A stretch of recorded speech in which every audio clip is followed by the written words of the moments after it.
Chapter 2 verse 2. ఎఫెసీయులకు రాసిన పత్రిక 2వ అధ్యాయము 2వ వచనం. మీరు వాటిని చేయుచు వాయుమండల సంబంధమైన అధిపతిని అనగా అవిధేయులైన వారిని ఇప్పుడు ప్రేరేపించే శక్తికి అధిపతిని అనుసరించి ఈ ప్రపంచ ధర్మం చొప్పున మునుపు నడుచుకుంటురి. నిర్గమకాండం 27వ అధ్యాయం. నిర్గమకాండం 27వ అధ్యాయము 1 నుంచి 8 వచనాలు మార్చి చదువుకుంటాం. నిర్గమకాండం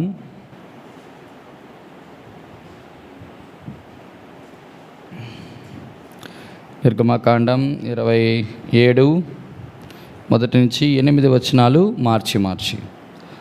మరియు 5 మూరల పొడుగు 5 మూరల వెడల్పు గల బలిపీఠమును తుమ్మకర్రతో నీవు చేయవలెను. ఆ బలిపీఠము చచ్చౌకముగా నుండవలెను. దాని ఎత్తు 3 మూరలు.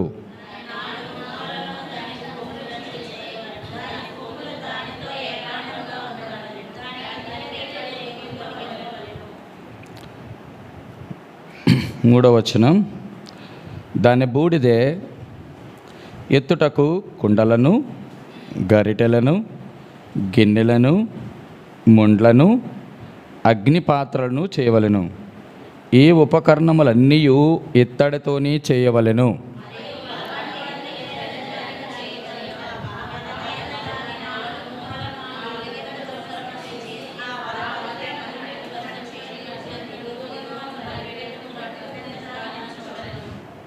మరియు బలిపీఠము కొరకు 6వ వచనం.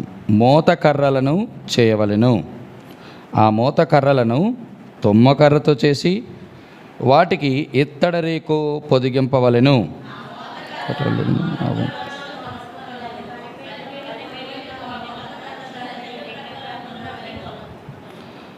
పలకలతో గుల్లగా దాన్ని చేయవలెను.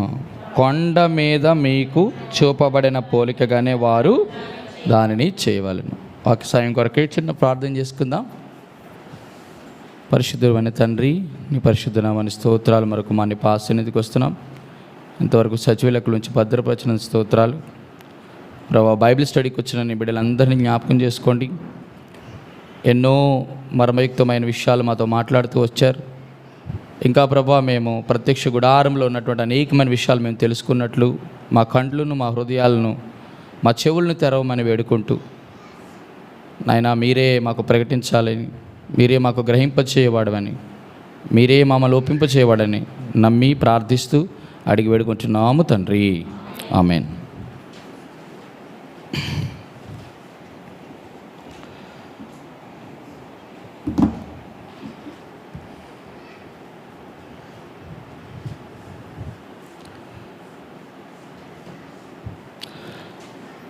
ప్రత్యక్ష గుడారములో ఉన్నటువంటి అనేకమైన విషయాలు ఇదివరకే మనం తెలుసుకుంటూ ముందు కొనసాగుతున్నటువంటి ఈ ప్రక్రియలో ప్రత్యక్ష గుడారములో ప్రాకారమును గురించి మనం చూస్తూ వచ్చాము. మందిరము యొక్క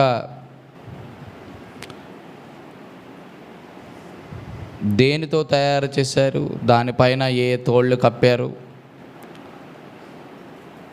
మందిరం యొక్క నిర్మాణం కూడా చూస్తూ వచ్చాం. అనగా ప్రత్యక్ష గుడారం యొక్క నిర్మాణం కూడా చూస్తూ వచ్చాం. ఇప్పుడు ప్రత్యక్ష గుడారములో అతి కీలకమైన దశలోకి వచ్చాం. అది ఏమిటంటే ప్రత్యక్ష గుడారములో ఉన్న వస్తువులు. ప్రత్యక్ష గుడారములో ఒక 7 ప్రాముఖ్యమైన వస్తువులకి దేవుడు చాలా పెద్దపీట వేశాడు. ప్రతి వస్తువు కూడా యేసుక్రీస్తు ప్రభువాన్ని ప్రతిబింబిస్తుంది. ప్రత్యక్ష గుడారములో ఉన్నటువంటి అతి శ్రేష్టమైన రమ్యత, సౌందర్యం ఎక్కడంటే ఆ చుట్టూతా ఉన్నటువంటి ప్రాకారం మాత్రమే కాదు, ఆ మందిర నిర్మాణం మాత్రమే కాదు, ఆ ప్రత్యక్ష గుడారము పైన వేసినటువంటి ఆ తెరలు మాత్రమే కాదు, ఆ మందిరములో ఉన్న లేక ప్రత్యక్ష గుడారంలో ఉన్న ఆ 7 అద్భుతమైన ఉపకరణాలు, వాటిని యాజకుడు పని చేయవలసినటువంటి 7 వస్తువులు. వాటిలో మొట్టమొదట ప్రత్యక్ష గుడారములో ఒక వ్యక్తి ప్రవేశించినప్పుడు తన కండ్లకు తారసపడేది ఏదంటే బలిపీఠము. ఇంతవరకు మనం బలిపీఠమును గురించిన అనేకమైన విషయాలు, అనగా బల్ల వర్తమానంలో కానీ, ఆరాధన వర్తమానాల్లో కానీ, మామూలు గృహ కూడిక కృతజ్ఞత కూడుకల్లో కానీ ఎంతోమంది సేవకులు చెప్తూ వచ్చారు. కానీ ఇక్కడ ఉన్నటువంటి బలిపీఠము అనేటువంటి ఆ వస్తువును గురించే చుట్టూతా 7 శ్రేష్టమైన విషయాలు ఉన్నాయి. ఆ 7టిని మనము ధ్యానిస్తే బలిపీఠములో ఉన్న ప్రతి ఒక్కటి మనకు అర్థమవుతుంది. పోలికలు చెప్పటం వేరే, దానిని పోల్చి చెప్పడం వేరే. కానీ ప్రత్యక్ష గుడారములో బలిపీఠము గురించినటువంటి అతి లోతైన విషయాలు మనము నేర్చుకోబోతున్నాం. శ్రద్ధ వహించండి. ఒక్కొక్క అంశము ఒక్కొక్క బైబిల్ స్టడీ పడుతుంది. కాబట్టి 7x7 నాకు తెలిసి ఒక 49 బైబిల్ స్టడీస్ మనకు కావాల్సి వస్తుందేమో, మరి బహుశా చూడాలి. కాబట్టి చాలా లోతుగా ప్రతిదీ దీన్ని తీసివేయడానికి ఏదీ లేదు.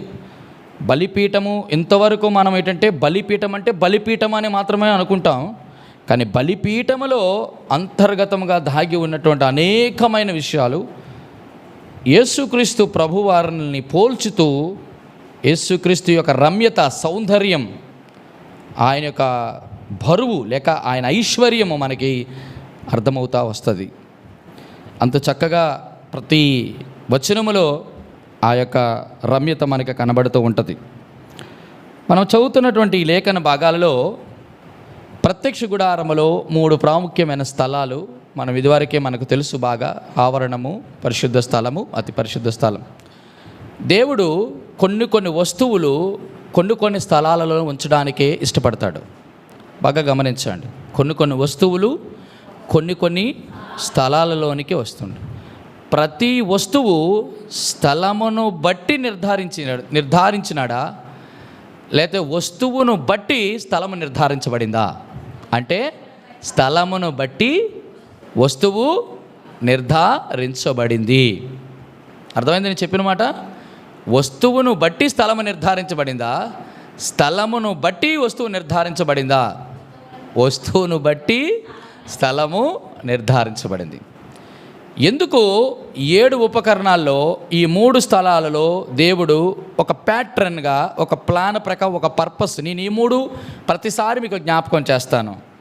దేవుడికి ఒక ప్రణాళిక ఉంది, దేవునికి ఒక ఉద్దేశం ఉంది, దేవునికి ఒక నమూనా ఉంది.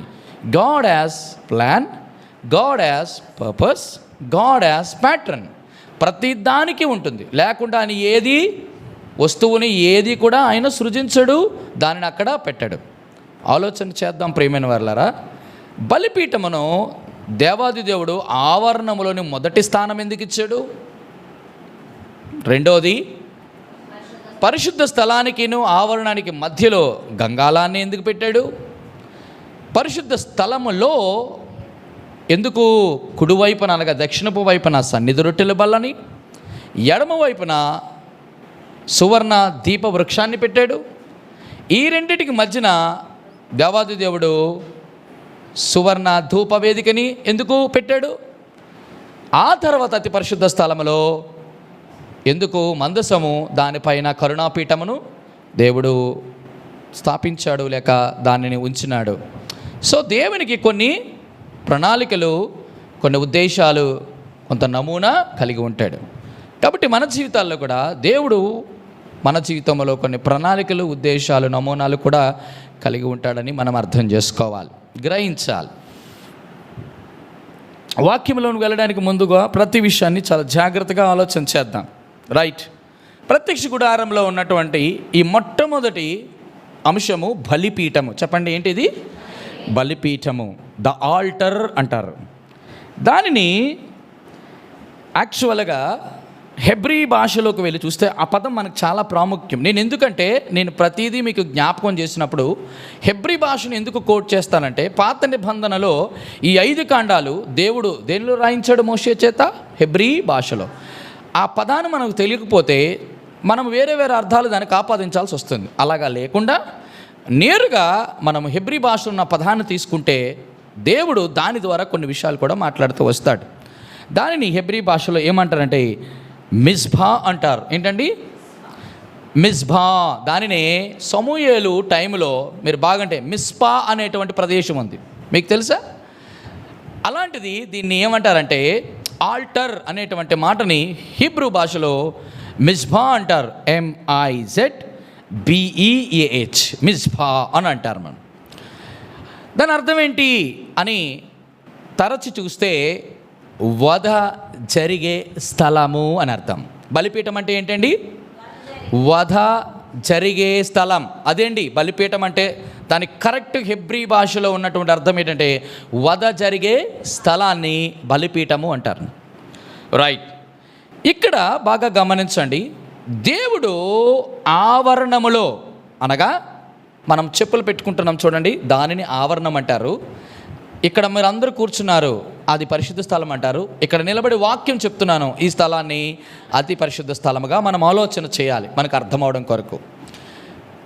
మీరు అడగొచ్చు, ఎందుకు దేవుడు బలిపీఠాన్ని ఆవరణములోనే పెట్టాడు?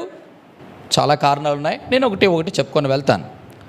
ముందుగా దేవుడు ఈ యొక్క బలిపీఠానికి బైబిల్ గ్రంథంలో ఒక 5 శ్రేష్టమైనటువంటి మాటలు ఇచ్చాడు. మనము సింపుల్గా బలిపీఠం అంటున్నాం.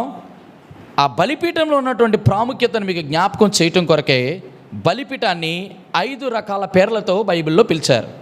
రండి, ఒక్కొక్క మాట మనం జ్ఞాపకం చేస్తాను. రండి, నిర్గమకాండం 27వ అధ్యాయం 1వ వచనం చదివి పెట్టండి. మరియు 5 మూరల పొడుగు 5 మూరల వెడల్పు గల బలిపీఠమును తుమ్మకర్రతో నీవు. నెంబర్ 1, ఇది ఏ బలిపీఠం అంటే తుమ్మకర్రతో చేయబడిన బలిపీఠం. ప్రతి మాట పట్టుకోవాలి. తుమ్మకర్రతో చేయబడిన బలిపీఠం. చెల్లి, you have to get notes and pen, ఎందుకంటే చాలా ఇంపార్టెంట్ కాబట్టి. బైబిల్ స్టడీలో మనకు అన్నీ కూడా చాలా ప్రాముఖ్యం, కొన్ని విషయాలు కూడా మనం నేర్చుకుంటాం.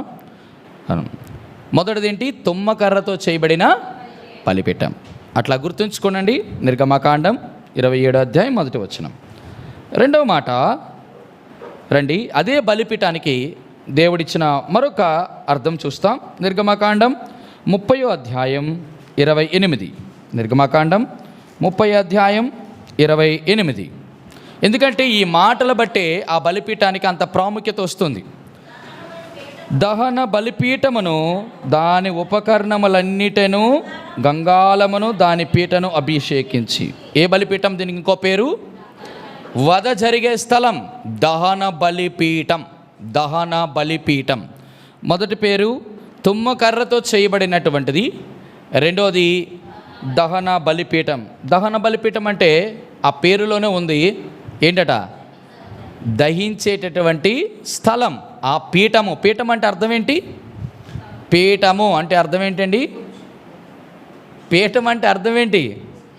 అమ్మా, నిలబడి నడు నొప్పి వస్తుంది, నాకు కొంచెం పీట తీసుకురావే అంటాం. అంటే అర్థం ఏంటి? ఇప్పుడు చెప్పండి. కూర్చునేటువంటి దానిని పీఠం అంటారు. ఓకేనా? దాన్ని బలిపీఠం అంటే, దహన బలిపీఠం అంటే దహించడం కాదు, ముందు బలి ఇచ్చిన దానిని దహించే స్థలాన్ని దహన బలిపీఠం అంటాం. రైట్. మూడవది, దీనికి ఒక చక్కటి పేరు కూడా పెట్టబడింది. నిర్గమకాండం 39వ అధ్యాయం 3వ మాట. నిర్గమకాండం 39వ అధ్యాయం 39వ వచనం. రైట్. 39వ అధ్యాయం 39వ వచనం చెప్పినానా? ఇత్తడి బలిపీఠమును, చాలు, దానికున్న ఇత్తడి చాలండి. దీనికి ఇంకొక పేరు ఏంటంటే ఇత్తడి బలిపీఠం. చాలా శ్రేష్టం. గత దినాల్లో ఇత్తడిని గురించి కొన్ని విషయాలు మీకు పైన మీకు చెప్పి నేను అట్లా దాన్ని వెడలిపోయాను. ఇక నేను అక్కడ ఎందుకు అంత తక్కువ చెప్పాను అనంటే ఇక్కడ ఎక్కువ చెప్పాల్సిన అవసరము ఉంది కాబట్టి ఇక్కడ మనం సంపూర్ణంగా నేర్చుకుంటాం ప్రతిదీ కూడా. మొదటి మాట చెప్పండి, తుమ్మకర్రతో చేయబడిన బలిపీఠము, దహన బలిపీఠము, ఇత్తడి బలిపీఠం. చూడండి ఒక చక్కటి మాట. రైట్, మలాకి గ్రంథము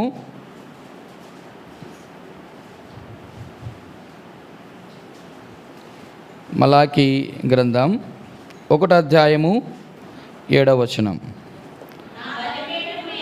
మలాకి గ్రంథం 1వ అధ్యాయము 7వ వచనమా.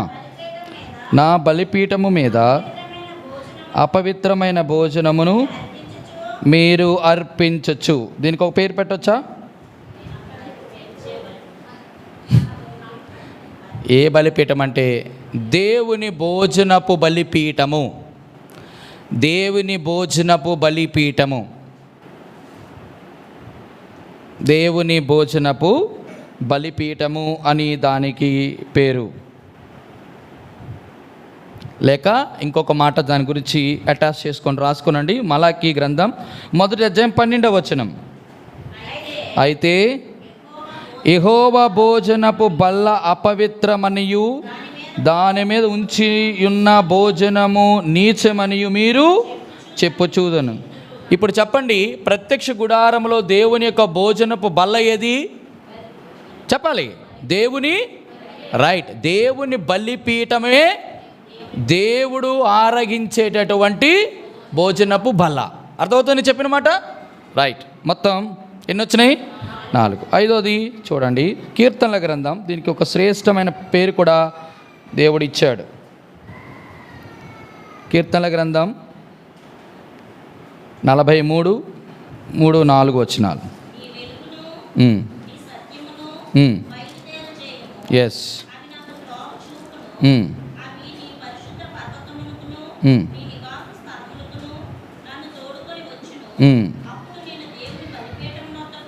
అప్పుడు నేను ఏ బలిపీఠం? చాలా సింపుల్గా ఇవన్నీ ఎందుకు చెప్పానంటే బలిపీఠం ఎవరిది? దేవునిది. కాబట్టి దీనికి దేవుని బలిపీఠము అని పేరు. చూడండి, ఈ 5కి సంబంధం దేనికి లేదు. మొదటిది తుమ్మకర్రతో చేయబడిన బలిపీఠం, దహన బలిపీఠం, ఎత్తడి బలిపీఠం, దేవుని భోజనపు బల్ల లేకపోతే బలిపీఠం. 5వది దేవుని బలిపీఠం. నేను ఒక్క ప్రశ్న అడగనా? ఒక్క ప్రశ్న అడుగుతాను. బైబిల్ మొత్తంలో ఎంతమంది సేవకులు ఎన్ని బలిపీఠాలు కట్టారు? మీకు ఎన్నోసార్లు చెప్పుంటాను, నాకు జ్ఞాపకం. బైబిల్లో మొట్టమొదట పోనీ బలిపీఠం కట్టింది ఎవరు? పోనీ రెండోది నోవాహు కట్టాడా? అబ్రహాం కట్టాడా? ఎవరు కట్టి ఉంటారు? ఫస్ట్ మొట్టమొదటి దేవుని బలిపీఠం ఎవరు కట్టి ఉంటారు? పోనీ చిట్ట చివరి బలిపీఠం ఎవరు కట్టారు? అక్కడ తర్వాత బలిపీఠాలే లేవు. చివరిది ఎవరు బలిపీఠం కట్టి ఉంటారు?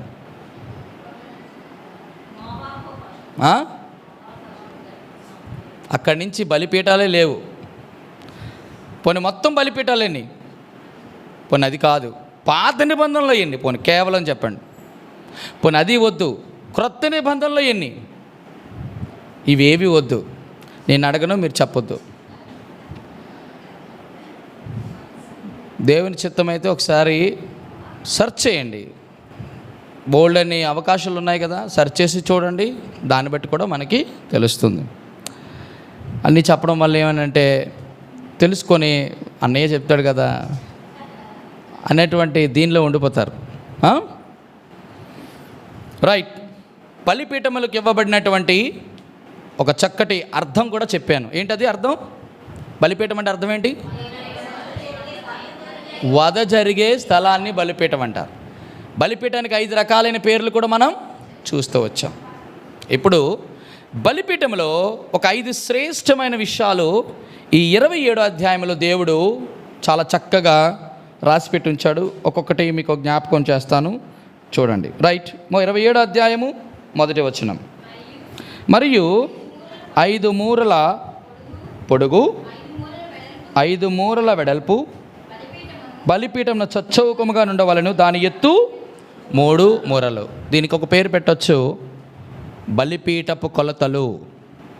దేవుడు చూడండి ఎక్కడి నుంచి మొదలు పెట్టాడు. మొదటిది ఏంటండి? బలిపీఠపు. ఇప్పుడు కొలతలు ఏంటి? ఏ కొలతలు? ఇప్పుడు ఎవరికైనా ఎప్పుడైనా ఎలాగైనా అడిగినప్పుడు మీరు చెప్పవలసింది, ప్రత్యక్ష గుడారములో దేవుడు మోషేకి చూపినటువంటి బలిపీఠము చేసినటువంటి కొలతలు ఏమిటి అని అడిగితే ఏమని చెప్పాలి? 5x5x3 అని చెప్పాలి. ఏంటట? 5x5x3 అంటే అర్థం ఏంటి? 5 మూరల పొడవు, 5 మూరల వెడల్పు, 3 మూరల ఎత్తు. చెప్తాను ఎందుకు 5 మూరలు, ఎందుకు 5 మూరలు, ఎందుకు 3 మూరలు. మొదటి మాట, బలిపీఠంలో ఒక 5 ప్రాముఖ్యమైన విషయాలను రాసుకున్నాము కదా. మొట్టమొదటిది బలిపీఠపు కొలతలు. ప్రతిదాన్ని దేవుడు ఎంత చక్కగా రాసిపెట్టాడో చూడండి. నెంబర్ 2 చూడండి, బలిపీఠపు కొలతలు అయిన తర్వాత ఒక చక్కటి మాట కూడా ఆ బలిపీఠానికి దేవుడు చూడండి 2వ వచనం, దాని 4 మూలలను, దానికి కొమ్ములను.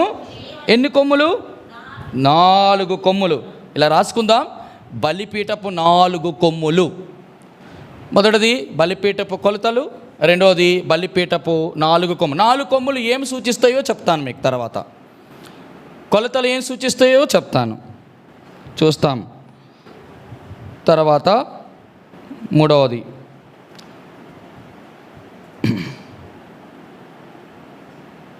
రండి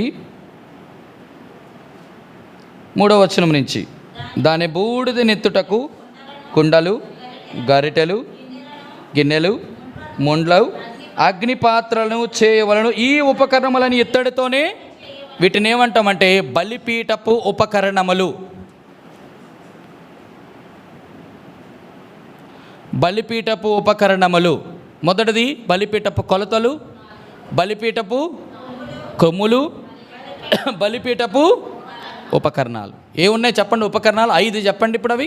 నెంబర్ 1 కుండలు, గరిటెలు, గిన్నెలు, ముండ్లు. ఈ 5 ఆత్మ సంబంధమైన విషయాలు కూడా జ్ఞాపకం చేస్తాయి. ఎంత రమ్యంగా ఉంటుంది. అందుకే ఒక్కొక్క పాయింట్ ఒక్కొక్క బైబిల్ స్టడీ మనకు అర్థమవుతుంది. అప్పుడు మనందరికీ కూడా బలిపీఠం గురించిన మొత్తం అంత కూడా అర్థమవుతుంది. లేకపోతే బలిపీఠం అంటే బలిపీఠం అనుకుంటాం అంతే. దేవుడు ఎందుకో కొలతలు ఇచ్చాడు, ఎందుకు ఆ 4 కొమ్ముల్ని ఉంచాడు, ఎందుకు ఆ 5 ఉపకరణాలు ఉంచాడు.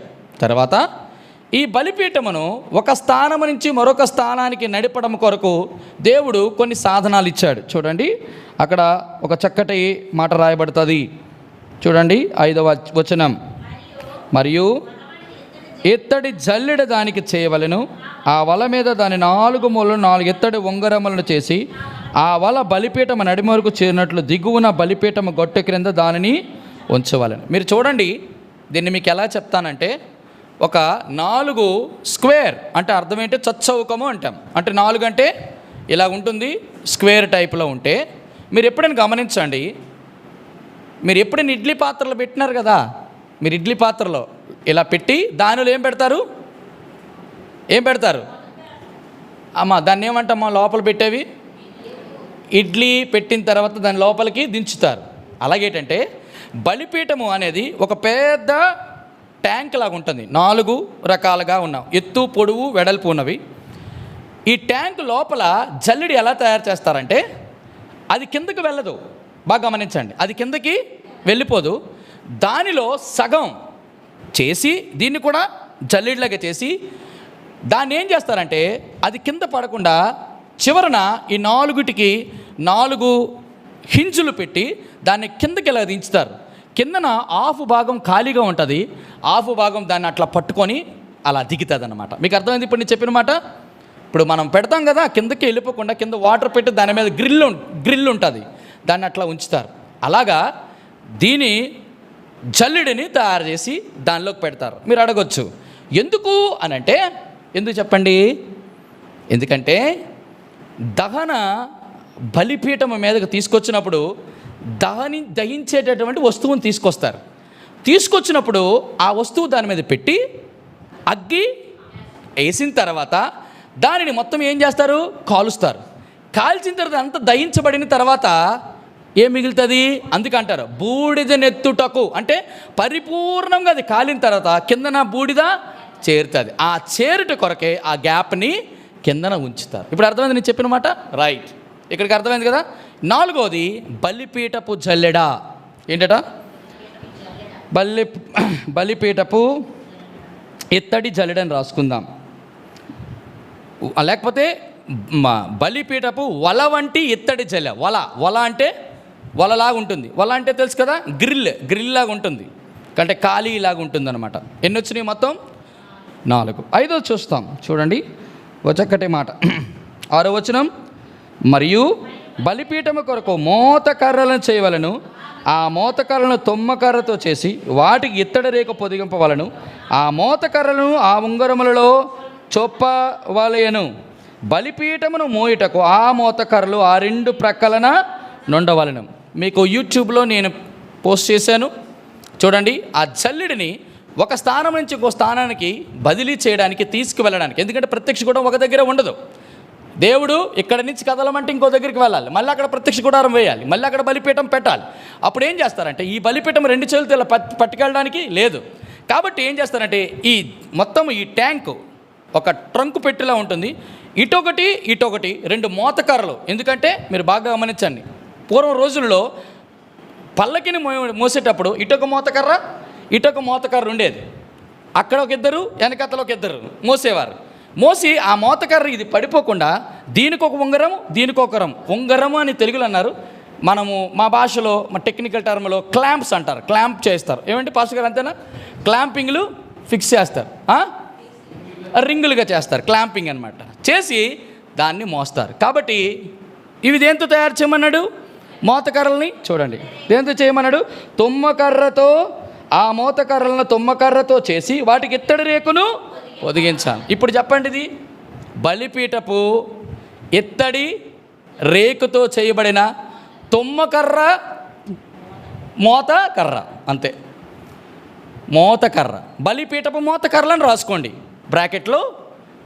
బ్రాకెట్లో తుమ్మకర్రతో చేసి ఇత్తడి రేకును పొదిగించాలి. ఇవన్నీ చాలా శ్రేష్టమైన విషయాలు ప్రియమైన వారలారా. ఎన్ని వచ్చినాయి మొత్తం? 5. 6వది చూడండి, ఒక చక్కటి మాట చెప్తాను. ఇవన్నీ ఉంటుండగా అసలేనిది చాలా ప్రాముఖ్యం. చెప్పండి, అదేంటో? బలిపీఠపు ద్రవ్యం. ఎందుకంటే బలిపీఠం మీద ఏముండాలా? దహన పరిచే వస్తువు ఉండాలి, ఒక ద్రవ్యం ఉండాలి కదా. కాబట్టి ఇలా రాసుకుందాం. 6వది బలిపీఠపు ద్రవ్యము. ద్రవ్యము అంటే అర్థం ఏంటి? దేన్నైతే మనం దహనపరుస్తామో ఆ వస్తువుని మన ద్రవ్యము అంటాం. రైట్, 6వది. 7వది ఏంటంటే బాగా గమనించాలి. ఇవన్నీ ఉంటాయి, ఎలాగ పడితే అలాగా వధించడానికి, కాల్చడానికి, ఎత్తడానికి, ఎవరు పడితే పట్టుకోవడానికి ఇవేమీ కుదరదు. దేవుడికి ఒక క్రమం ఉంది. కాబట్టి బలిపీఠపు క్రమము అని రాసుకుందాం. 7వది బలిపీఠము దగ్గరికి వచ్చేటప్పుడు ఒక క్రమము బద్ధముగా బలిపీఠము దగ్గర పని చేయాలి. ఎలా పడతలు చేయడానికి లేదు. బలిపీఠము దగ్గరికి వచ్చిన వాళ్ళు ఏ క్రమాన్ని అనుసరించి చేయాలో దేవుడు చెప్తాడు. గంగాలందరూ ఎలా పడితే అలా కడగడానికి లేదు.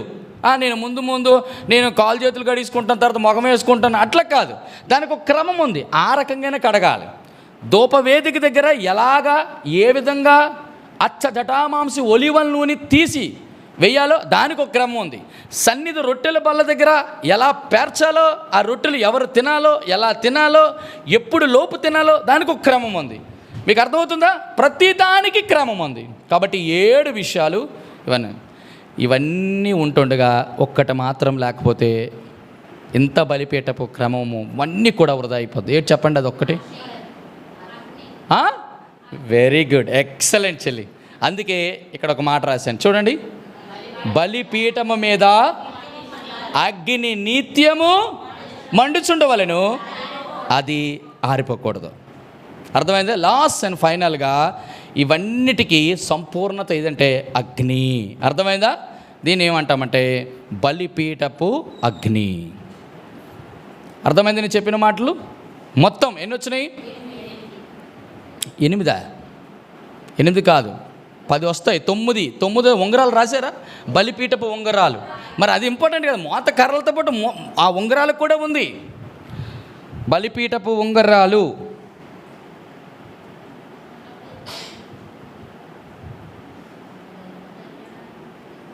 రాశారా? ఉంగరాలు, రైట్. లాస్ట్ అండ్ ఫైనల్గా ఇప్పుడు ఇవన్నీ చేశారు, అంతా ఉంది, కానీ ఇవన్నీ చేయడానికి ఎవరు ఉండాలా? ప్రధాన యాజకుల వ్యక్తులు ఉండాలా, సేవకులు ఉండాలా, పరిచారకులు ఉండాలా. అది లేకపోతే ఇవన్నీ కూడా అంటే బలిపీఠపు దగ్గర పని చేసే వ్యక్తులు కూడా ఉండాలి. వీరికి ఒక పేరు రాసుకుందాం. రాద్దాం వీళ్ళ గురించి? బలిపీఠపు పరిచారకులు. బలిపీఠపు పరిచారకులు. మొత్తం 10 విషయాలండి. మీరు ఎంతవరకు ధ్యానిస్తారో, మీకు ఎంత ఓపిక ఉంటుందో, మీరు ఎంత వినగలుగుతారో నేను అంత చెప్పడానికి ప్రయత్నం చేస్తాను. కాబట్టి ఇది చాలా పెద్ద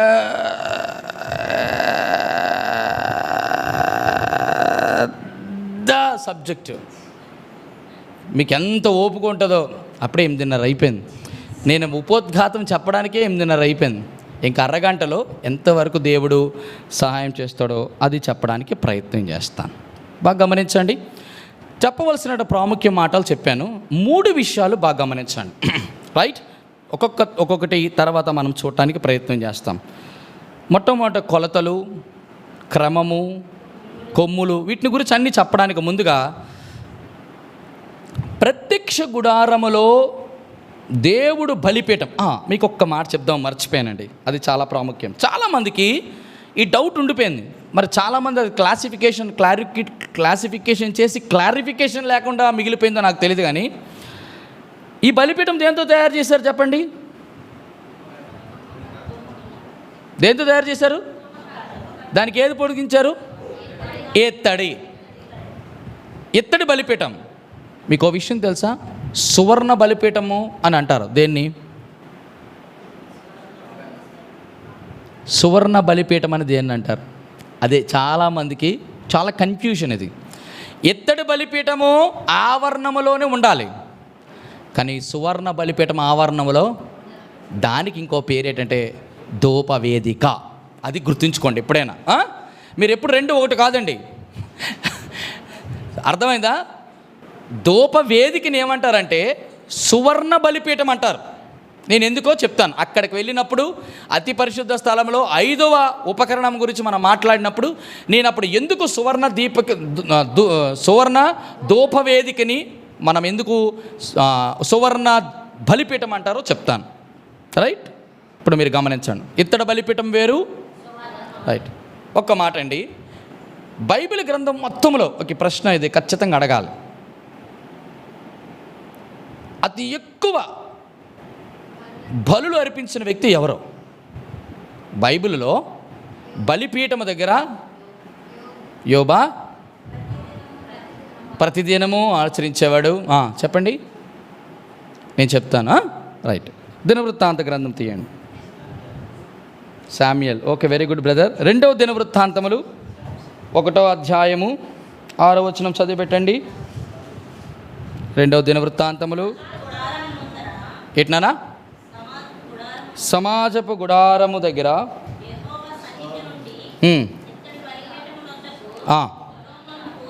సొలొమోను పోయి ఇన్నట పూటకి డామినేట్ చేసేసారు అందరినీ. మామూలు కాదు. 1000 బలిపీఠం మీద మీరు అడగొచ్చు, ఎందుకు 1000 దహన బలులు అర్పించారు చెప్పండి? అనుకున్నాను. నేను ఎక్స్పెక్ట్ చేసిందే చెప్పారు మీరు. నేను ఎక్స్పెక్ట్ చేసిందే చెప్పారు. దానికి ఒక అద్భుతమైనటువంటి వివరణ ఉంది. దేవుని చిత్తమైతే చెప్పడానికి ప్రయత్నం చేస్తాను, రైట్. బైబిల్ మొత్తంలో దహన బలిపీఠం, ఇత్తడి దహన బలిపీఠం మీద ఎక్కువ దహన బలులు అర్పించిన వ్యక్తి ఎవరంటే సొలొమోను మహారాజు. అసలు జీవితంలోనే దహన బలిపీఠం ముఖం చూడలేని ఎవరు చెప్పండి? తన జీవితంలో దహన బలిపీఠం యొక్క అనుభవమే లేదు. మళ్ళీ గొప్ప వ్యక్తి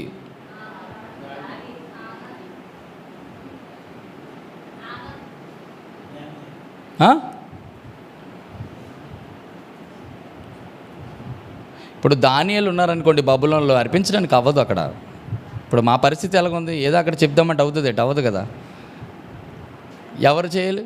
అసలు తన జీవితంలో దహన బలిపీఠపు అనుభవమే లేదు తన జీవితంలో. మీరు తరచి చూసిన ఒక్కసారి కూడా తన జీవితంలో అయ్యో ఇంత దారుణం అనిపించింది. అది కూడా మీకు అసైన్మెంట్. నేను ఇన్నాళ్ళు చెప్పేవాడిని, ఇప్పుడు అవన్నీ చెప్పడం మానేశాను నేను. రైట్, బాగా గమనించండి. మనం లోపలికి వెళ్తున్నాం. దహన బలిపీఠము దగ్గర ఒక శ్రేష్టమైన మాటలను మీకు జ్ఞాపకం చేస్తాను.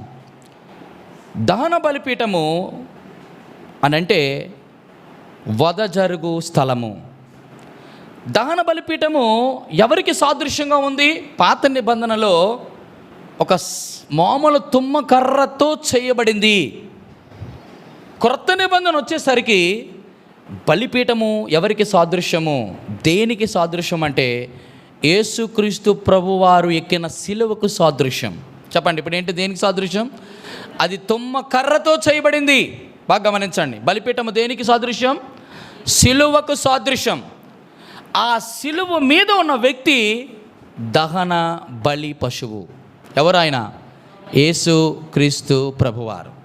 ఆయనే లోక పాపములు మోసుకొని దేవుని గొర్రెపిల్ల. ఇక్కడ పాత నిబంధనలో బలిపీఠము దగ్గరికి వచ్చేటటువంటి ఆ పశువు లేక ఆ గొర్రెపిల్ల లేక ఆ ఎద్దు ఏదైనప్పటికీ కూడా దానికి 3 శ్రేష్టమైనటువంటి గుణాలు ఉండాలి. బాగా గమనించండి. ఈరోజు జ్ఞాపకం చేయబడుతున్న ప్రాముఖ్యమైన మాట ఏంటంటే, నా సిలువనెత్తుకొని, చెప్పండి, నన్ను వెంబడించువాడు నాకు పాత్రుడు. నా సిలువను ఎత్తుకోకుండా నన్ను వెంబడించిన వాడు. బాగా గమనించండి. అంటే ప్రతివాని జీవితంలో బలిపీఠపు అనుభవము ఈ 3 శ్రేష్టమైన గుణాలు జ్ఞాపకం చేస్తుంది. అప్పుడే ఆవరణములో ఉన్నటువంటి బలిపీఠపు అనుభవం ప్రతి విశ్వాసి కలిగి ఉన్నట్టు లెక్క. ఈరోజు మనం పరీక్ష చేసుకుందాం. ఈ ప్రత్యక్ష గుడారంలో దేవాది దేవుడు ఆవరణములోని బలిపీఠం పెట్టడానికి కారణం ఏంటి? అసలు బలిపీఠము దగ్గర 7 శ్రేష్టమైన అనుభవాలు ఉన్నాయని చెప్పాను కదా. అందులో ఈరోజు మనం ధ్యానించబోయేది ఒకే ఒక అనుభవం. అది ఏంటంటే వధకు తేబడినటువంటి పశువు, వధకు తేబడినటువంటి గొర్రెపిల్ల, వధకు తేబడినటువంటి వ్యక్తి. బాగా గమనించండి. ఇక్కడ దహన బలి మనం అర్పిస్తున్నప్పుడు బాగా గమనించండి, మొట్టమొదటిగా లేవీయులు ఆ పనిని చేయాలి. అది మనకు తెలుసు కదా. ఇప్పుడు ఆవరణం దగ్గరికి తీసుకొని వచ్చినప్పుడు ఆ దహన బలిపీఠము దగ్గర దానికి దహించడానికి ముందుగా వారు ఏం చేస్తారంటే మొట్టమొదట దానిని దహించడానికి, వధించడానికి, దాని ఖండఖండాలుగా చేయడానికి ముందుగా ఆ లేవీయులు ఎవరైతే యాజక క్రమాన్ని అనుసరిస్తున్నారో, సేవకులు, విశ్వాసులు ఎవరైనా కానివ్వండి, మొట్టమొదటిగా దాని మీద అర్పించబడాలి అని అంటే మొట్టమొదట అది ఏం చేయబడాలంటే పరీక్షించబడాలి. Very good, right. పరీక్షించబడడానికి ముందుగా బాగానండి, పరీక్షించబడము అంటే, పరీక్షించబడాలంటే ఏం చేయబడాలి? పరీక్షించబడడం అంటే నేను ఒక మాట చెప్తాను. దేని కొరకు పరీక్షించబడాలంటే, దాన్ని పరీక్షించడం కొరకు లేవీయుడు పరిచారకులు ఏం చేస్తారంటే దాన్ని బలిపీఠం దగ్గర తీసుకొచ్చినప్పుడు, ఎందుకు దాన్ని తీసుకొస్తారో చెప్పండి. ఇప్పుడు బలిపీఠం మనందరికీ తెలిసిన విషయాలే. ఎందుకు తీసుకొస్తారంటే ప్రియమైన వారు బాగా గమనించండి. పాత నిబంధన గ్రంథంలో ఒక వ్యక్తి పాపం చేసి ఆ పాపములకు ప్రాయశ్చిత్తము కలుగుట కొరకు ఏం చేస్తాడు? వాడు దాన్ని తీసుకొస్తాడు. తీసుకొచ్చిన ప్రతిదాన్ని యాజకుడు వధించడు. దాన్ని ఏం చేస్తాడు? పరీక్షిస్తాడు. పరీక్షించినప్పుడు అది ఏమవ్వాలా? అది పరిశుద్ధత కలిగి ఉందా లేదా అనేది, అది పర్ఫెక్ట్గా ఉందా లేదా అనేది చూసిన తర్వాత మాత్రమే లేవీయుడు, యాజకుడు లేదా పరిచారకుడు దాన్ని బలిపీఠం దగ్గరికి తీసుకొస్తాడు. తీసుకొచ్చినప్పుడు నేను రాను, నేను ఉండను అని చెప్పేసి వెనక్కి వెళ్తుందా అంటే దాని అర్థం ఏంటంటే, మొట్టమొదటిగా ఆ పశువుకి లేకపోతే ఆ వధకు తేబడినటువంటి ఆ యొక్క గొర్రె పిల్ల మొట్టమొదటిగా ఉండవలసింది ఏంటంటే సిద్ధపాటు. ఏంటట? సిద్ధపాటు ఉండాలి. మొదటిది సిద్ధపాటు ఉండిన తర్వాత ఇది సిద్ధంగా ఉంది, అక్కడ తీసుకొచ్చాడు. సిద్ధంగా ఉండిన తర్వాత వీడు ఏం చేశాడు? ఇప్పుడు లేవీయుడు దాన్ని పరీక్షించాడు. అంటే దాని అర్థం ఏంటి? పరీక్షించాడంటే దాని అర్థం ఏంటి? మొదటిది సిద్ధపాటు, రెండవది దాన్ని సాక్ష్యాన్ని జ్ఞాపకం చేస్తుంది. సాక్ష్యమే కదా, అది పరిశుద్ధంగా ఉందా లేదా, మంచిదా కాదా, దానికి మచ్చలు ఉన్నాయా, డాగులు ఉన్నాయా, ముడతుందా, దానికి సరిపోయిందేనా, అసలు ఇది రైటా రాంగా, ఏది పడితే అది చేయడానికి లేదు. మూడోదేటి, మొదటిది సిద్ధపాటు ఉండాలి, రెండోది సాక్ష్యం ఉండాలి, మూడోది ఏంటో తెలుసా చెప్పండి? సిద్ధపాటు, సాక్ష్యము, మూడోది ఏంటంటే అప్పుడు అది బలిపీఠం మీద సమర్పణ చేయడానికి అది దేవుడు అంగీకరిస్తాడు. మూడవది సమర్పణ. బాగా గమనించండి, ఇవి మూడు మనకు సంబంధించినవే. బలిపీఠపు అనుభవం దగ్గరికి వచ్చేటువంటి ప్రతి ఒక్కరికి కూడా ఈ మూడు ఉండాలి. మొదటి సిద్ధపాటు, రెండోది సాక్ష్యము, మూడోది సమర్పణ. కొంచెం లోతుగా వెళ్దాం ప్రియమైన వారలారా, కొన్ని విషయాలు మీకు చెప్తాను. ఇప్పుడు తేబడినటువంటి ఆ బలిపీఠం మీద తేబడినటువంటి ఈ యొక్క పశువు లేకపోతే గొర్రెపిల్ల మీరు బాగా గమనించండి, ఎవరిని ప్రతిబింబిస్తుంది అంటే మొట్టమొదటిగా బలిపీఠము దగ్గరికి వచ్చినటువంటి మొట్టమొదటి చెప్పండి పశువు లేక గొర్రెపిల్ల లేక వ్యక్తి. ఎవరంటే ఎవరు వ్యక్తులలో ఎవరు? యేసుక్రీస్తు ప్రభువారు. అందుకే యెషయా గ్రంథం 53వ అధ్యాయంలో చక్కటి మాట, ఆయన వధకు తేబడిన గొర్రె పిల్ల వలె. ఆయన సిద్ధంగా ఉన్నాడా లేదా? ఏంది అలా చెప్పారు? ఎఫెసీయులకు రాసిన పత్రిక 5:2 అంటాడు కదా, చెప్పండి. క్రీస్తు మనల్ని ప్రేమించి పరిమళ సువాసన ఉంటకే తన్ను తాను బలిగాను అర్పణగాను అర్పించుకోనని. దీన్ని ఏమంటారు? సిద్ధపాటు. ప్రేమైన వర్లరా, సిద్ధపాటు అంటే బాగా గమనించాలా, ఆ రోజు ఏదైనా పశువు తీసుకొచ్చి ఆ బలిపీఠం దగ్గరికి వదక తేబడితే అక్కడతో అది అయిపోతుంది. అర్థమైందా లేదా? నీ వచ్చిన వెంటనే దాన్ని పరీక్షిస్తాడు, దాని సాక్ష్యం ఉందా లేదా తెలుసుకుంటాడు, వెంటనే సమర్పణ చేసి అంగీకరించబడి దాన్ని వధిస్తాడు, అక్కడతో అది అయిపోతుంది. కానీ క్రొత్త నిబంధనకు వచ్చినప్పుడు ఈ మూడు చాలా ప్రధానం. మనకి కొన్ని సిద్ధపాట్లు ఉండాలా, మనకి కొంత సాక్ష్యం ఉండాలా, మనకి కొంత సమర్పణ. అప్పుడే మనం బలిపీఠం మీద అంగీకరించబడతాం. మనం అందరం అనుకుంటాం ప్రభువా నన్ను అంగీకరించు అని. అంటే దేవుడు అంగీకరించడానికి ఈ మూడు చూస్తాడు. అమ్మా నేను నిన్ను అంగీకరిస్తాను, కానీ నువ్వు సిద్ధంగా ఉన్నావా? నేను అంగీకరిస్తాను, మరి నీలో సాక్ష్యం ఉందా? ఓకే. మూడు, సమర్పణ ఉందా? ఈ మూడు ఉంటే తప్ప బలిపీఠం మీద. ఎందుకంటే మీరు అనొచ్చు, ఎందుకు సాక్ష్యం ఉండాలి, ఎందుకు సిద్ధపాటు ఉంటే సరిపోదు, సాక్ష్యం ఎందుకు ఉండాలి అనంటే, ఎప్పుడైనా ఒక వ్యక్తి పాపం చేసినప్పుడు ఆ బలిపీఠం దగ్గర తీసుకొచ్చిన తర్వాత ఈయన ఎవరు లేవీయుడు ఏం చేస్తాడంటే దాని మీద అంతా చెక్ చేస్తాడు. చెక్ చేసిన తర్వాత ఇది పరిశుద్ధంగా ఉంది, పర్లేదు, ఇది బలికి యోగ్యమైందని అనుకున్న తర్వాత ఎవరైతే పాపం చేశాడో వాడి చెయ్యి ఆ యొక్క పశువు మీద పెడతాడు, తల మీద. అర్థమవుతుందా? అప్పుడు ఏమవుతుందంటే తినయున పాపమంతా కూడా తినలోకి వెళ్తుంది. ఎప్పుడైతే చేయి వేశాడో ఆ తన పరిశుద్ధత అంతా కూడా ఈయనలోనికి వెళ్తుంది. మీకు అర్థమవుతుంది చెప్పిన మాట? వెంటనే చేయి వేసిన వెంటనే ఇలా వేస్తాడు ఆ పశువు మీద, ఆ గొర్రెపిల్ల మీద. అది లేవుడు పరీక్షించి ఇది పర్ఫెక్ట్ అని తేల్చిన తర్వాత అప్పుడేమవుతుందంటే నాలో ఉన్న పాపం అంటే దానిలోకి వెళ్తుంది, ఇందులో ఉన్న పరిశుద్ధత ఇందులోకి వస్తుంది. నువ్వు ఎప్పుడైతే ఆ పాపంలోని ఉన్నటువంటి నీవు చెయ్యి వేసావో, ఎప్పుడైతే ఈ గొర్రెపిల్ల లేకపోతే ఏదైతే తీసుకొచ్చో బలి పశువు దాని పరిశుద్ధం మనలోకి వస్తుందో, మనము వధ చేయడానికి ఇంకా అంగీకరించాల్సిన అవసరం లేదు. వధ దేనికి, ఎందుకు? దానికంటే ఏదైతే నీ పాపములు తీసుకుందో అది బలిపీఠం మీద ఏం చేయాలా? వధించబడాలి. మీకు అర్థమైంది నేను చెప్పిన మాట? సరిగ్గా 2024 సంవత్సరాల క్రితం మన ప్రభు అయిన యేసుక్రీస్తు వారి యొక్క జీవితం ఇలాగే కొనసాగింది. మానవుల పాపమంతా కూడా ఆయన తీసుకున్నాడు, ఆయన పరిశుద్ధత అంతా మనలోకి వచ్చింది. పాపమునకు తగినటువంటి దోష శిక్ష అది భరించలేనంత గొప్పది కాబట్టి అది ఆయన శిలువ మీద ఆయన చేశాడు. ఇప్పుడు బాగా గమనిద్దాం. ఇప్పుడు జీవితంలో మనకు ఉండవలసింది, ఇప్పుడు యేసుక్రీస్తు ప్రభువారు మన పాపాలు తీసుకోవడానికి ఆయన సిద్ధంగా ఉన్నాడు, ఆయన సాక్ష్యం కలిగిన వాడు ఉన్నాడు, ఆయన సమర్పణ కలిగి ఉన్నాడు. కాబట్టి బలిపీఠం మీద అంగీకరించబడినటువంటి అర్పణగా యేసుక్రీస్తు తండ్రి అయిన దేవుడు ఆగ్రాణించాడు. అబ్బా అని, అవునా కదా? అన్ని బలిపీఠం మీద వేసినటువంటి ద్రవ్యము లేకపోతే చేసినటువంటి వధ దేవుడు అంగీకరించడు. ఒకవేళ అంగీకరించాడు అనుకుంటే ఆదికాండములోనే హేబేలు అర్పణను దేవుడు అంగీకరించాడు, కయ్యైన అర్పణ దేవుడు అంగీకరించలేదు. ఇప్పుడు ఒక మాట అందాం. ఇంతకీ అయ్యా నేను ఎలాగా సిద్ధంగా ఉండాలి, దేని కొరకు సిద్ధంగా ఉండాలి. మొదటి మాట, బలిపీఠపు అనుభవం దగ్గరికి వచ్చిన మన జీవితంలో, బలిపీఠపు అనుభవం దగ్గరికి వచ్చిన మన జీవితంలో నేను దేని కొరకు సిద్ధంగా ఉండాలి. ఒక 5 శ్రేష్టమైన విషయాలు మీకు జ్ఞాపకం చేస్తాను. ఇంతకీ మీరు అనొచ్చు, సిద్ధంగా ఉండేవాడు ఎవడు? ఎవరు సిద్ధపడగలరు బలిపీఠం దగ్గరికి వచ్చిన వాళ్ళంటే? యేసుక్రీస్తు ప్రభువారు ఒక మాట అంటాడు, నేను చేయు బోధ నాది కాదు, నేను చేయు పని నాది కాదు, నేను చెప్పు మాట నాది, ఏది ఆయనది కాదట, అన్నీ కూడా దేవుడిది. ఇప్పుడు మీరు గమనించండి, ఇంతకీ ఎవరు చెప్పేది ఎవరు, చేసేది ఎవరు చెప్పండి? తండ్రి చెప్తాడు, కుమారుడు. అక్కడ అలాగుంది. కానీ పాత నిబంధన గ్రంథంలో సిద్ధపాటు లేకపోతే సిద్ధంగా ఉన్నవాళ్ళు ఎవరంటే చూడండి, కొన్ని మాటలు మీకు జ్ఞాపకం చేస్తాను. ఆ మాటలు మనం చూసి మనం ముందుకు వెళ్తాం. కొన్ని లోతైన విషయాలు మనం నేర్చుకోవాలి ప్రియమైన వారలారా. అది మనం తెలుసుకుంటే అది మనం కొంచెం లోతుగా మనం ధ్యానించడానికి మనకి దోహదపడుతుంది. చూడండి ఒక మాట, సమూయేలు మొదటి గ్రంథం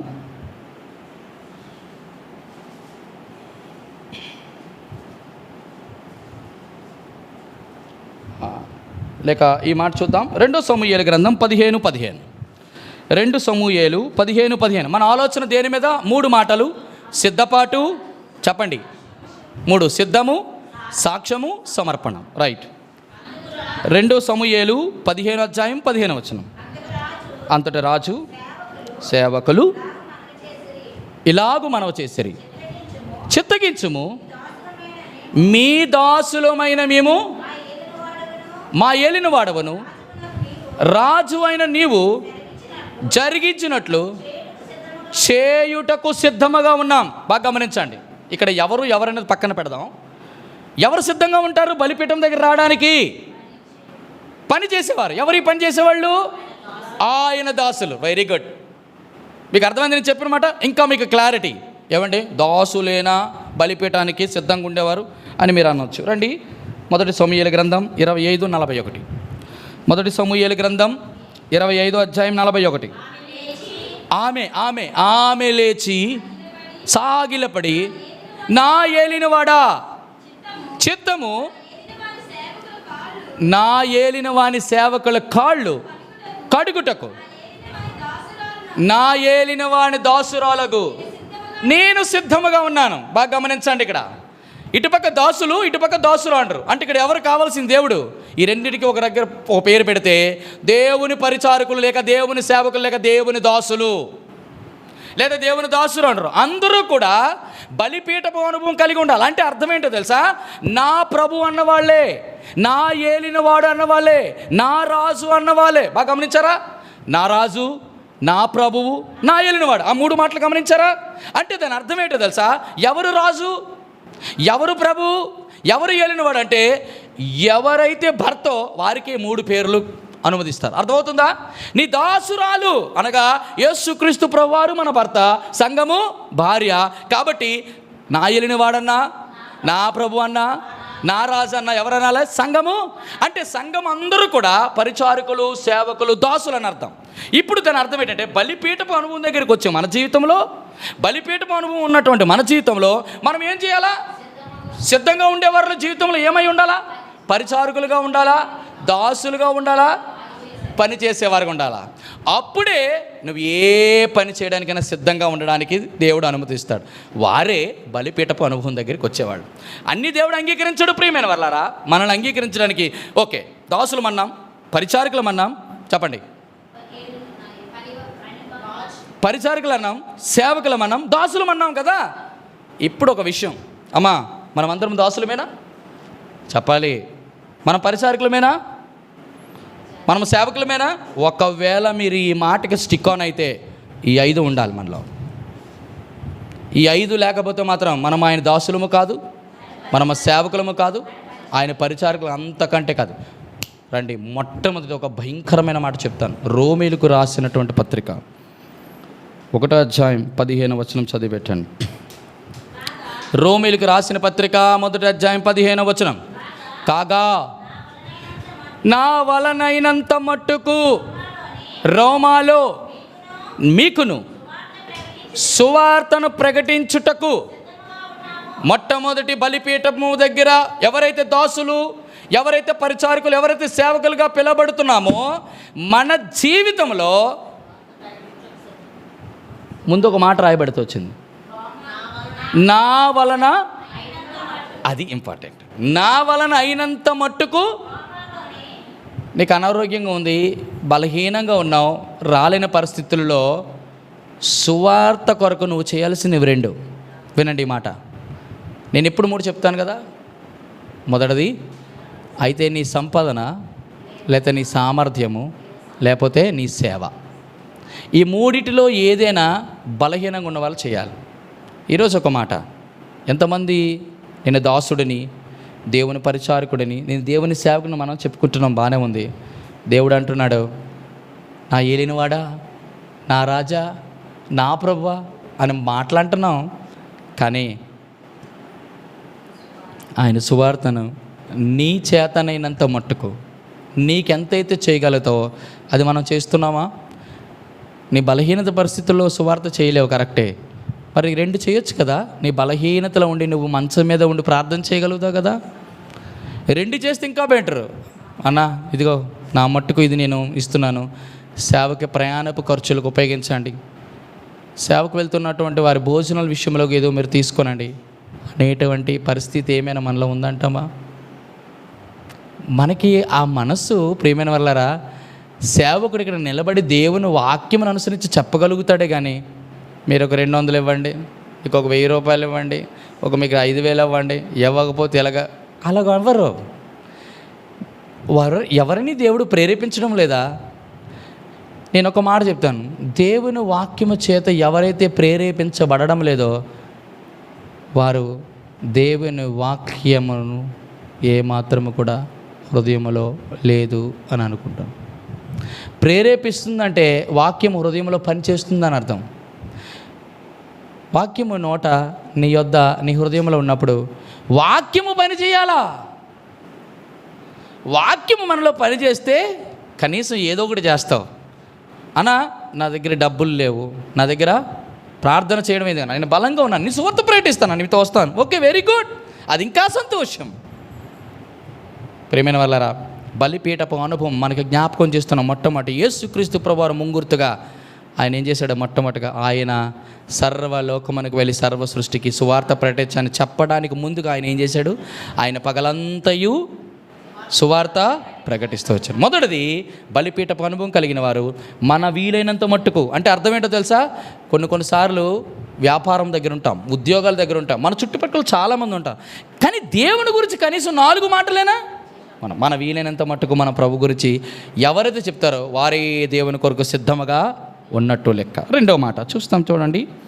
ఇది కొంచెం చాలా కఠినమైన మాట అయినా కూడా చెప్పాలి.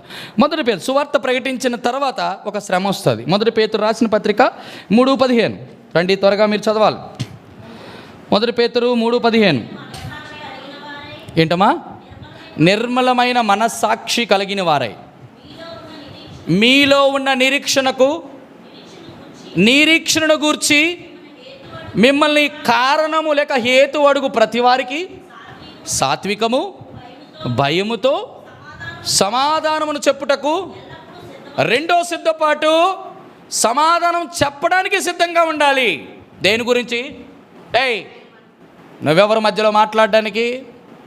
మా ఇష్టం, నేను సువార్త ప్రకటిస్తా, రాజ్యాంగం నాకు ఇచ్చిన హక్కు.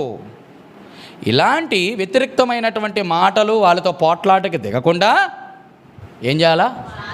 నువ్వు చెప్తున్నావు, బాగా సువార్త చెప్తున్నా, కానీ ఇంతకీ నువ్వు సువార్త చెప్పడానికి ఏంటో కారణం, రీజన్ నేను అడిగాడు అనుకో, దాని కొరకు మాత్రమే మాట్లాడమన్నాడు. నీలో ఉన్న నిరీక్షణకు కారణము లేక హేతువేంటో నువ్వు చెప్పు. ఇప్పుడు చెప్పండి, మన నిరీక్షణకి హేతు ఎవరో? దానికి 2 ఉండాలి మనకి. సమాధానం చెప్పడానికి మొదటిది సాత్వికంగా చెప్పాలి, భయముతో చెప్పాలి. ఏ భయం ఇది? మనుషుల భయమా?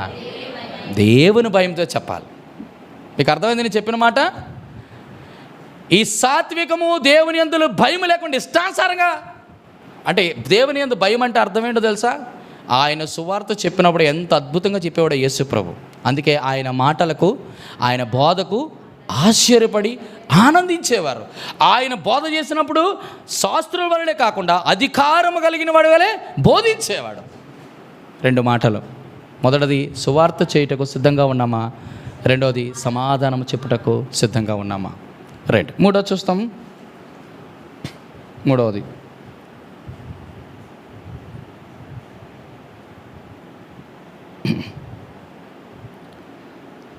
లూకాసు వార్త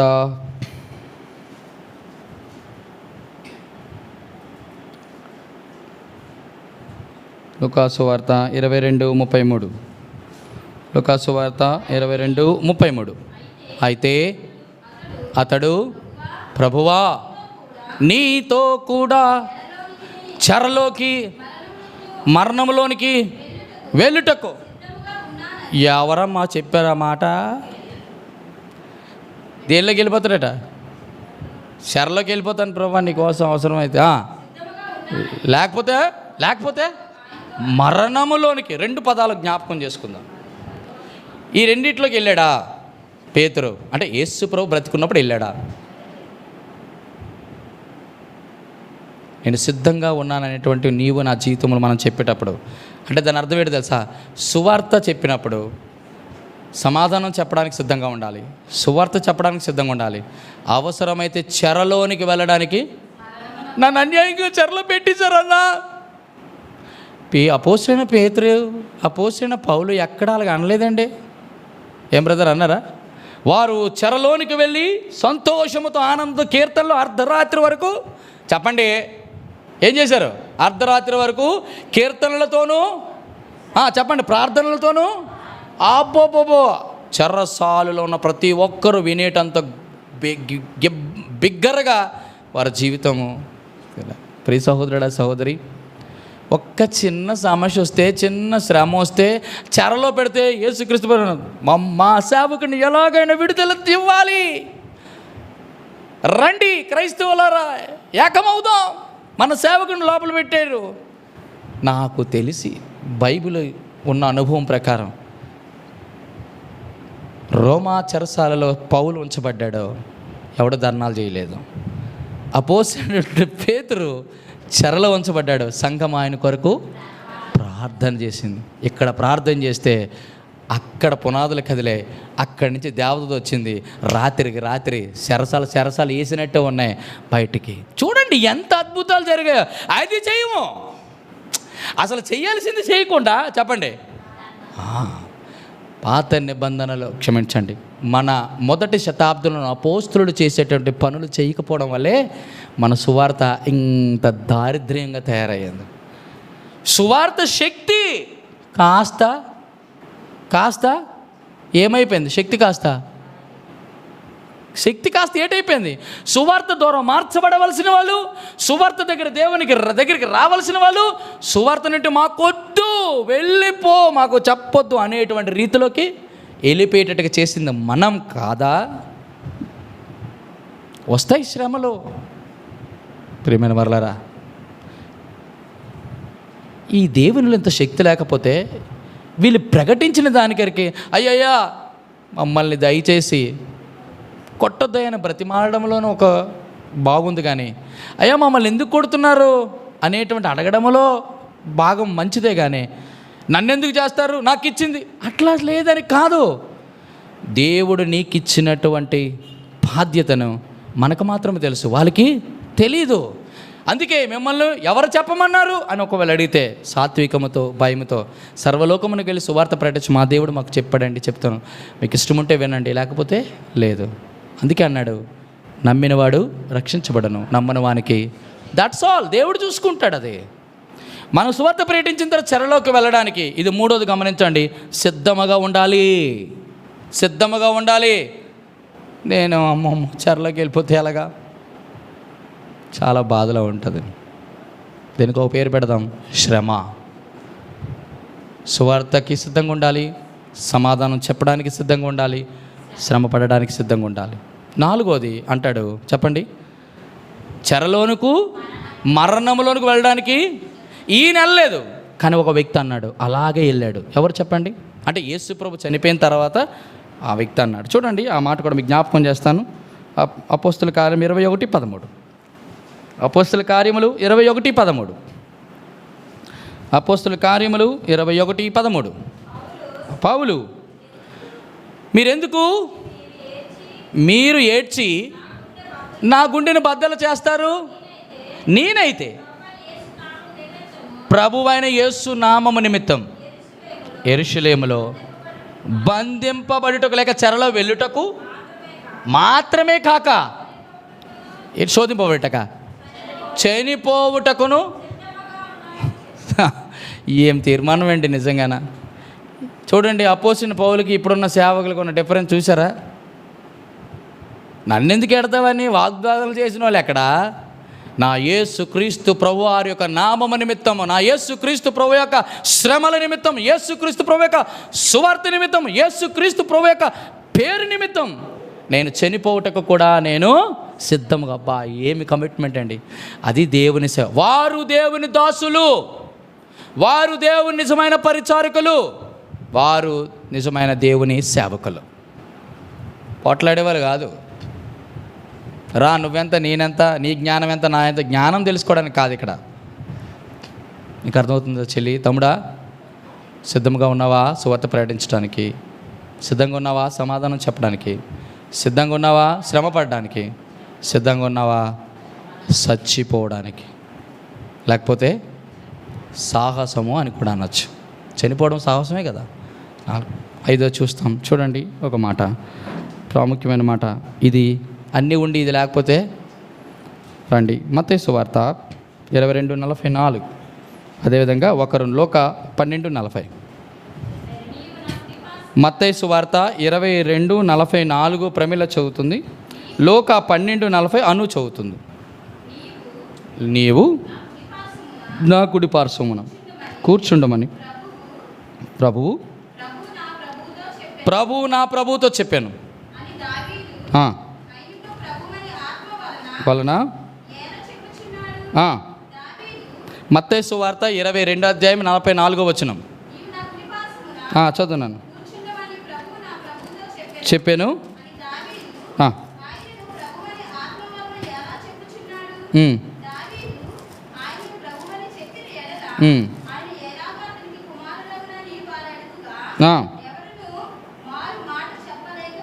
చిన్న క్లారిఫికేషన్, లూకా సువార్త 12:40 చూడండి. మీరు అనుకొనని గడియలో మనుష్య కుమారుడు వచ్చును కనుక. చాలు, ఇది చాలా ప్రాముఖ్యం. మనం అన్నీ చేస్తాం కానీ ఇది దానికి మెయిన్ ఇంపార్టెంట్. అమ్మా సంఘమా, సంఘస్థులారా, దేవుని బిడ్డలారా, మనం సువార్తలు ప్రకటిస్తాం, అడిగిన ప్రశ్నలకు సమాధానాలు ఇస్తున్నాం, శరలోనికి వెళ్ళడానికి సిద్ధంగా ఉంటాం, ఆఖరికి దేవుని కొరకు చనిపోవడానికి సిద్ధంగా ఉంటాం. ఈ 4 ఎవరి జీవితంలో ఉంటాయో వాడు దేవుని కొరకు సిద్ధంగా ఉంటాడండి. మీరు ట్రై చేయండి కావాలంటే. అన్నా నేను యేసుప్రభు వస్తారు, నేను ఎత్తబడతానా అనేటువంటి ప్రశ్న ఈరోజు నీది నాది మనందరిది. అయితే నేను చెప్పదలుచుకున్న ఈ 4 కారణాలు.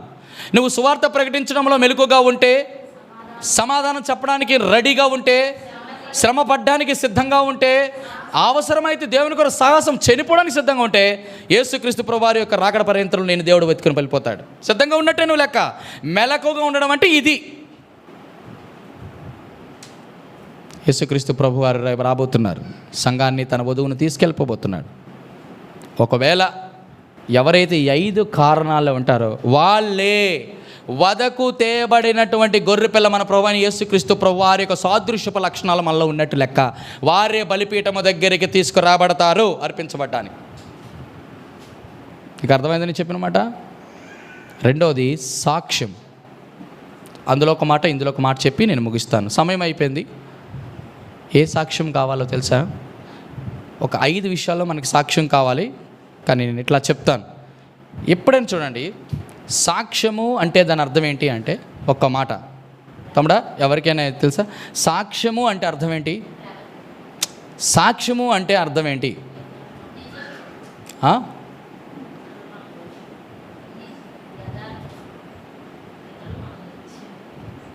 3 సాక్ష్యం అంటే 3 విషయాలు. సాక్ష్యం అంటే చూసేది, చెప్పేది, నేర్చుకునేది. చెప్పండి ఏంటంట?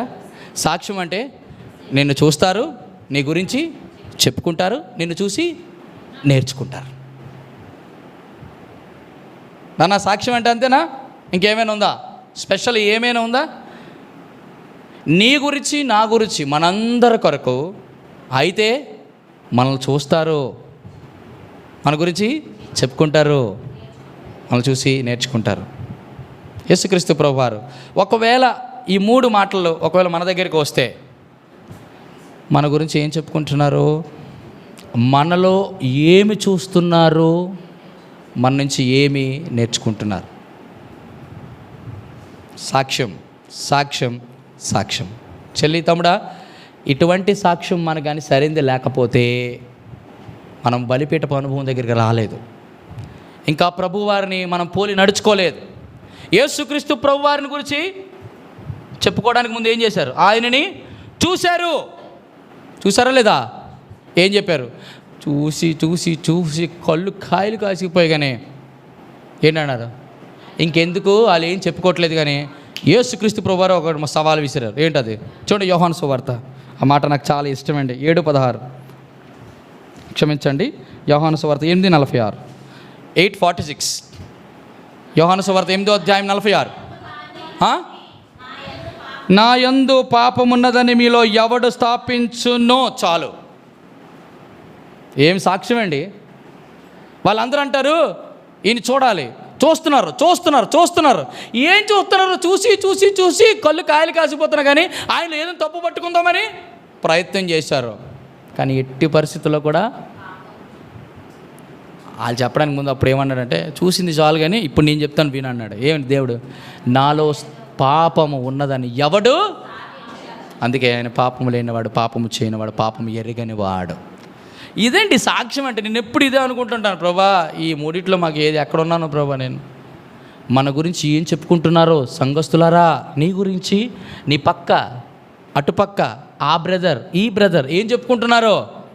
చెప్పుకోవడం 2 రకాలు ఉంటాయి, నెగిటివ్గా పాజిటివ్గా. ఉన్నా కూడా మంచితనం ఉన్నా, నీతిగా జీవిస్తున్నా, యథార్థంగా జీవిస్తున్నా, నమ్మకంగా జీవిస్తున్నా, నీకు మీద నెమ్మదలు ఏసేవారు. దాని గురించి పట్టించుకోవద్దు. ఎందుకో తెలుసా? అందుకే గమనించండి, మనుషుల సాక్ష్యము కంటే దేవుని సాక్ష్యము చెప్పండి గొప్పది, యథార్థమైంది, మంచిది, పర్ఫెక్ట్. కొంతమంది సాక్ష్యం ఇస్తారు, ఆ బ్రదర్ మంచి ప్రార్థన పరుడే, చాలండి గొప్ప ప్రార్థన చేస్తారు, అందరూ కనబడాలని ప్రార్థన. నువ్వు చెయ్యలేవు కానీ చేసేటటువంటి బ్రదర్ని అంటావు. అక్కెప్పుడు మందిరానికి రెగ్యులర్ పర్ఫెక్ట్గా వస్తుంది, నువ్వు రావు. కానీ అంటే నేను నా తలంపు ఏంటంటే ప్రియమైన వాళ్ళ, మన సాక్ష్యము దేవుడు మెచ్చుకుంటాడు. గమనించండి, సాక్ష్యం అంటే చూసేది చెప్పేది. మన గురించి ఏం చెప్తాం? అపోస్తలుడైన క్షమించండి, యేసుక్రీస్తు ప్రభు గారి నుంచి ఏం చెప్పారు? యేసుక్రీస్తు గురించి ఏం చెప్పారు? అబ్బా ఎన్ని సాక్ష్యాలండి! 1-2 శిష్యులు సాక్ష్యం ఇచ్చారు, జన సమూహాలు సాక్ష్యం ఇచ్చారు, పిలాతు సాక్ష్యం ఇచ్చాడు, సిలువలో ఉన్న పక్క దొంగ సాక్ష్యం ఇచ్చాడు, అందరూ సాక్ష్యం ఇచ్చారు. ఏమి సాక్ష్యం అండి! ఈరోజు బలిపీఠపు అనుభవం దగ్గరికి వచ్చినప్పుడు ఈ పశువు వధింపబడ్డానికి ముందుగా ఏం సాక్ష్యం ఉంది? దేవుడు అందరినీ అంగీకరించడు. వధకి అంగీకరించాలంటే మన సాక్ష్యాన్ని దేవుడు అదే పరిశుద్ధత. ఈ పశువు సిద్ధంగా ఉందా? మంచిదే. మరి పరిశుద్ధతో అన్ని సువార్తలు చేస్తాం, సిద్ధంగా ఉంటాం, చెప్తాము, చెరసాలకు వెళ్తాం, దేనికైనా దేవుని కోసం రెడీగా ఉంటాం. మరి పరిశుద్ధతో సాక్ష్యం ఇంపార్టెంట్ కదా. చెప్పేది చూసేది, నిన్ను చూసి నేర్చుకుంది. దాన్ని ఏమంటారంటే నేర్చుకునేదంటే మాదిరికరమైన జీవితం.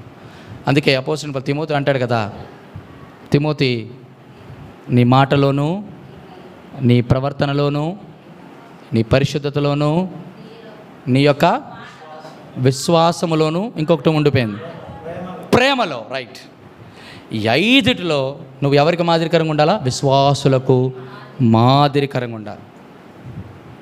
ఈ 5 చాలా. తిమోతి ఎవరు? దైవజనుడు, దేవుని సేవకులు, దేవుని పరిచర్య చేసేవాళ్ళు. మాటలో, ప్రవర్తనలో, పరిశుద్ధతలో, ప్రేమలో, విశ్వాసములో విశ్వాసులకు మాదిరికరంగా ఉండాలి. అది సాక్ష్యం అండి. దాని అర్థం ఏంటి? దైవజనులు సేవకులు మాత్రమే అలాగ ఉండాలి మేము మేము ఎలాగున్నా పర్లేదు అనుకుంటున్నారా? కాదు, వాళ్ళు చూసి మనము నేర్చుకోవాలి. సాక్ష్యం. 3వది ఆఖరిది చెప్పి ముగిస్తున్నాను. సమర్పణ. అప్పుడే బలిపీఠము మీదకి ఆ యొక్క గొర్రె పిల్లను వధించడానికి అంగీకరించబడుతుంది. అందుకే దానిని 5 రకాలైనటువంటి ఏమున్నాయి, లేవియకాండంలో 5 రకాలైన బలులు ఉన్నాయి. అందులో మొట్టమొదటి బలి దహన బలి. ప్రియమైన వాళ్ళరా, అప్పుడు ఆ పశువు మీద వధ జరుగుతుంది. అప్పుడు కింద నుంచి అగ్ని మండుతుంది. 2 ఒకటే అండి.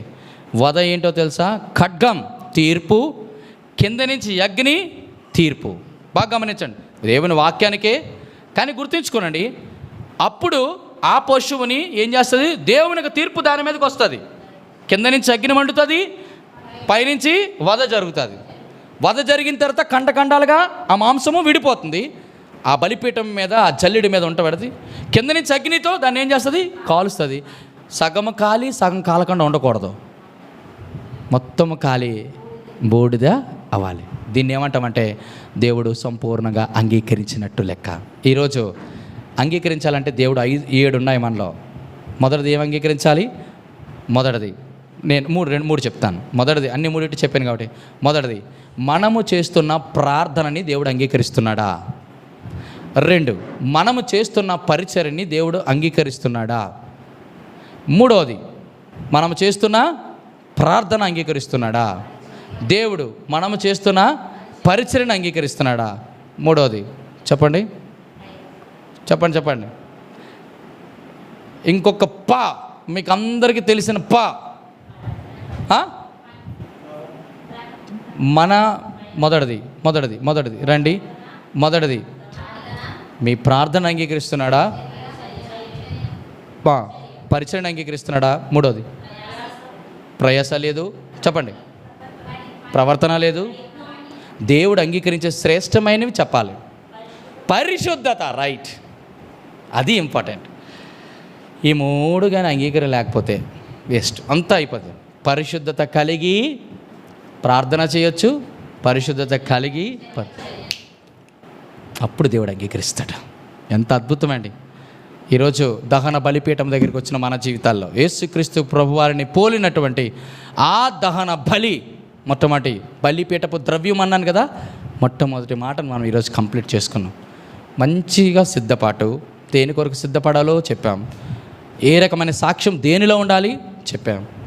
ఏ రకమైన సమర్పణ కలిగి ఉండాలో చెప్పాం. అటు రీతిగా మన సిద్ధపాటుని, మన సాక్ష్యాన్ని, మన సమర్పణని దేవుడు అంగీకరించి, దీవించి, ఆస్వాదించి బలిపీఠపు అనుభవం దగ్గరికి మనందరిని తీసుకొని వచ్చును గాక.